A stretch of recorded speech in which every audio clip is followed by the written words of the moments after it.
రాష్ట్ర మాల మహానాడు రాష్ట్ర అధ్యక్షుని నిన్నటి దినమున అత్యున్నత న్యాయస్థానము సుప్రీంకోర్టు వర్గీకరణ సమ్మతించింది.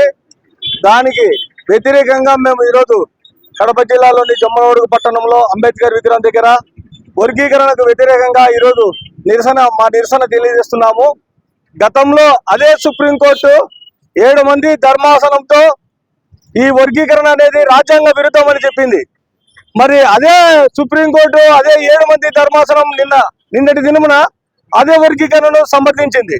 మరి దీంట్లో న్యాయస్థానాల మీద కూడా మాకు అనుమానం కలుగుతున్నాయి. ప్రజలకు, ఈ దేశంలోని ప్రజలకైతేనేమి, రాష్ట్రంలోని ప్రజలకైతేనేమి అనుమానాలు కలుగుతున్నాయి. ఎందుకంటే ఆ రోజు అదే రాజ్యాంగ అదే ధర్మాసనము రాజ్యాంగ విరుద్ధం అని చెప్పి ఈరోజు అదే ధర్మాసనం ఈరోజు ఇదే వర్గీకరణ సమర్థించడం ఏంది అనేది ఈరోజు రాష్ట్ర ప్రభుత్వాలు, కేంద్ర ప్రభుత్వాలు ఇది ఖచ్చితంగా మూల్యం చెల్లించాల్సింది వస్తుంది. ఈ విషయంలో రాష్ట్ర ప్రభుత్వం కానీ కేంద్ర ప్రభుత్వాన్ని పునరాలోచించాలా.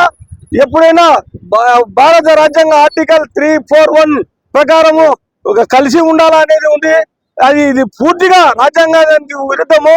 ఇది ఈ రాష్ట్రంలో అయితేనేమి, ఈ దేశంలో అయితేనేమి పరిపాలనను ఏదైతే ఎన్నికల వాగ్దానంలో రాష్ట్ర ప్రభుత్వం కానీ కేంద్ర ప్రభుత్వం కానీ హామీలు ఇచ్చినారో ఆ హామీలు అమలు చేయలేకపోయి ఇది ఒక మైండ్ డైవర్ట్ చేసేదానికే ఈ వర్గీకరణ అంశాన్ని తెచ్చి ముందు పెట్టారని మేము అభిప్రాయపడుతున్నాం. ఎందుకంటే సూపర్ 6 అని సూపర్ 6 లో 3 డక్అవుట్ అయినాయి, 1 రన్అట్ అయింది.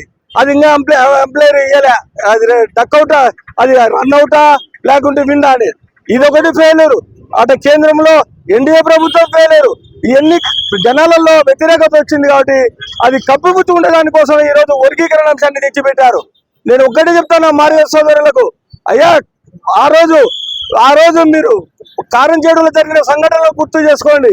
ఇది కాదు మనకు ముఖ్యం, సమానత్వం, స్వేచ్ఛ ఇవి ఉండాలి. అవి లేకుండా వర్గీకరణ అంటే ఎక్కడ రిజర్వేషన్లు అమలవుతున్నాయి, దాని మీద పోరాడాల.